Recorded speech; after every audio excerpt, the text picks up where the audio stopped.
Hoje vamos dar continuidade ao nosso estudo sobre o grande templo das árvores. Vocês recordam que no programa anterior fomos introduzidos nesse projeto conversando com a Clarissa, servidora da comunidade Luz Figueira, que nos contou um pouco da sua história com o Frei Ameinô, quem idealizou este projeto e começou com a sua implantação. Hoje vamos mergulhar um pouco mais, conhecendo como o grande templo começou a se desenvolver. Sabemos que um projeto precisa de todo um planejamento, de especificações técnicas e cuidado constante. E o grande templo das árvores também teve esse acompanhamento. A escolha das quantidades e espécies das árvores, o trato e cuidado das podas, da rega e os desafios que surgiram ao longo desse percurso para fazer esse jardim de gigantes começar a florescer. E para nos contar tudo isso, hoje trazemos para vocês a experiência do Reinaldo, que também acompanhou esse projeto desde o princípio e hoje é um dos guardiões desse espaço sagrado. O Frei Ameinô, em alguns momentos aqui juntos, porque ele estava sempre presente, andava com a bengalinha dele, mas percorria todo o grande templo, esse que ele me apresentou. A forma como ele lidava com as árvores, deu para perceber que isso aqui era mais do que um simples reflorestamento. E deu para perceber que tinha alguma coisa que nos fazia perceber também que as árvores são seres vivos, que têm uma função importante na própria cura da humanidade, das pessoas, um aspecto que estava bem claro no projeto, na ideia inicial da manifestação do grande templo das árvores pelo Frei Ameinô, que na verdade a postura, o acolhimento dessa ideia implicava em não predeterminar quais tipos de árvores. E ele sempre foi muito categórico, enfático, falou, olha, isso aí não sabemos. O nosso papel é acolher o que for manifestado, o que chegar. Por quê, para quê e como, não nos cabe especular. Essa foi a colocação bem precisa do nosso mentor aqui, o Frei Ameinô.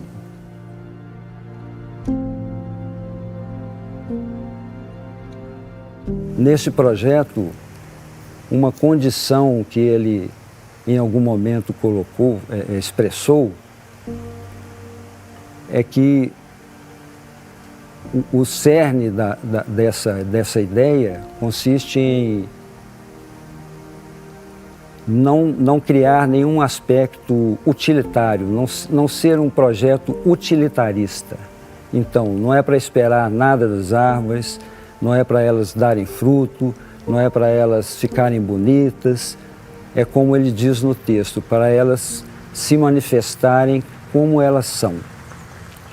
E os detalhes dessa condição material para que elas se expressem como elas são, está também impresso na forma como foi distribuída as árvores em cada ponto. O Frei Ameinô teve o cuidado, como toda a ação dele, que é assim, uma precisão milimétrica, mesmo aqui numa área grande, na distribuição dos pontos das árvores, ele teve o cuidado de considerar a dimensão da copa de cada árvore para plantar uma outra árvore ao lado, para que uma não interfira muito na outra. E elas possam ter assim a liberdade de se manifestar como elas são. Nós temos em torno de 200 árvores, 198 por aí. A quantidade foi mais ou menos definida pela própria distância que é respeitada entre as árvores, distância cujo critério é a dimensão das copas, para que não interfiram muito umas nas outras, que elas não precisem competir muito para estabelecer-se no seu espaço.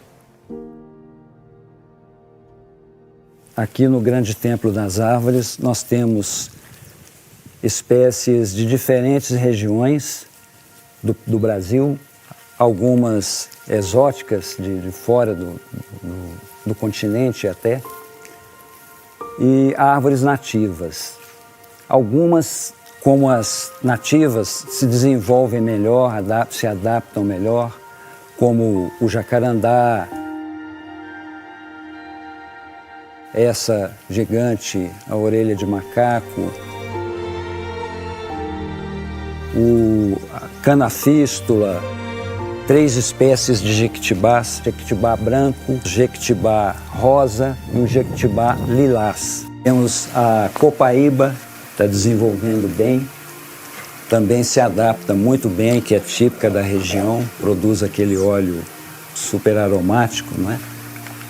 E temos ali o pau-ferro também, aquela com o tronco um pouco malhado, ele também se adapta bem. Só que o crescimento é muito lento, tem o tempo dele, esse tem que deixar no tempo dele. Aquela maior, a mais alta que vocês estão vendo nessa direção, também se deu muito bem, é um mogno africano, desenvolveu muito bem, esse deve ter aí uns 25 metros de altura, e ele deve estar com, no máximo, 2017 anos de idade. Tem o mogno nacional do outro lado ali também, que já foi uma adaptação dessa árvore que não tem tanta resistência quanto a original africana. O jatobá é uma árvore que se desenvolve muito bem aqui. Esse jatobá pequeno vem sendo cuidado há algum tempo porque ele sofreu um acidente, o trator limpando, esbarrou. Então nós conseguimos recuperar e fomos construindo a forma, essa forma que eles veem que ele está numa forma harmoniosa agora, né? Aí ele colaborou, porque nós fomos construindo, sofreu um pouquinho no princípio, mas agora já está pronto. Agora ele já está por conta dele. Esse é o jacarandá da Bahia. Mostra também como se adaptou bem, está harmonioso e como essa que é uma árvore muito resistente, se adapta em regiões também que são mais secas do que aqui, Bahia e Norte. Aqui elas se adaptam tão bem como essa que não precisou de nenhuma intervenção. Essa suma uma.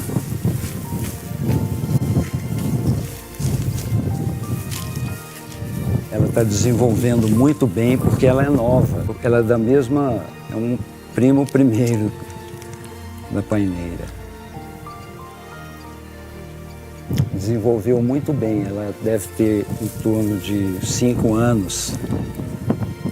O baobá, como eu disse também, que é uma árvore de origem africana, que também, como na origem ela vem de um terreno pobre, aqui ela se desenvolveu bem, não é? Ela se adapta bem, que ela já veio fortalecida pelos desafios lá da África, né? Então, o baobá se deu bem aqui, as palmeiras imperiais, as palmeiras até tem uma história que o Frei Amenu colocava, ele teve a ideia de colocar as palmeiras nessa margem como uma proteção. Ele deu nome aos patamares, né? Esse patamar onde estão as palmeiras imperiais é o chamado patamar Pilares para o Infinito, que lembra o movimento de ascensão das palmeiras, né? E nós marcamos precisamente o Frei Amenu, assim, se eu colocava, falou 6 metros, deu 6 metros e 3 centímetros, não, tá errado, são 6 metros, pode marcar de novo. Então marcamos 6 metros de distância entre cada uma e no final, nós contando, depois de algum tempo que fomos contar as palmeiras e vieram 33 palmeiras. Ele também ficamos surpresos com a presença desse número aí nas palmeiras. Sobre os desafios, como trazer água para as mudas, então imagina numa seca dessa como trazer água, como dar água para as plantas. Não tinha outra solução no tempo de seca, né? A não ser transportar mesmo, enchia os galões, colocava no carro, punha nas costas e saía molhando uma por uma, quando possível, né? E parece que foi satisfatório para a maioria. A gente usa no trato, na educação no trato das árvores, nos curativos, nas estacas de alinhamento, nas correções, a gente usa o que tiver aqui no ambiente. A gente é desafiado a desenvolver também a criatividade para, diante de uma necessidade da árvore, usar o que tiver disponível aqui no ambiente para ajudar a árvore a se elevar, a se manifestar na forma original dela e sempre em direção ao alto. Esse é a educação, o direcionamento que a gente procura dar às árvores. Estamos deixando também que a própria essência do grande templo das árvores dê algum sinal para a gente seguir. Entende?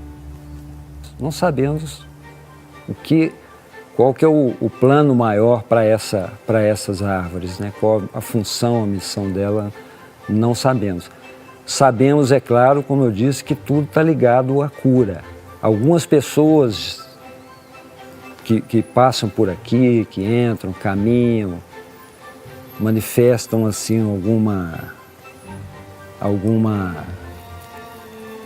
digamos,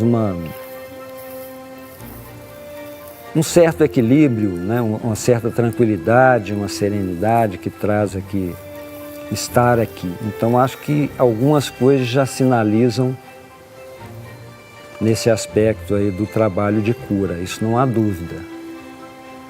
Isso é bem presente aqui.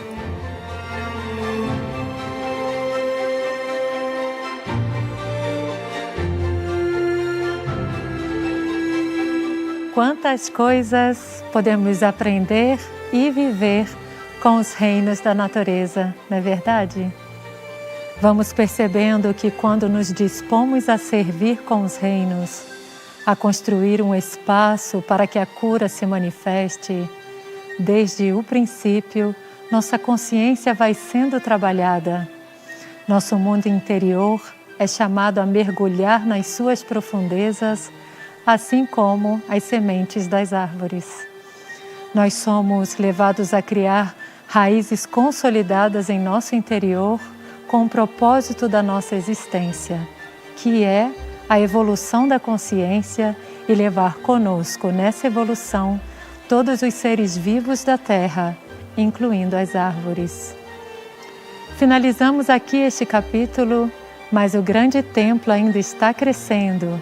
No ritmo da vida das árvores, o seu propósito está se manifestando.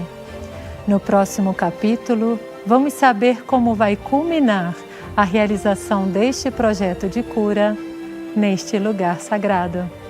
Até lá!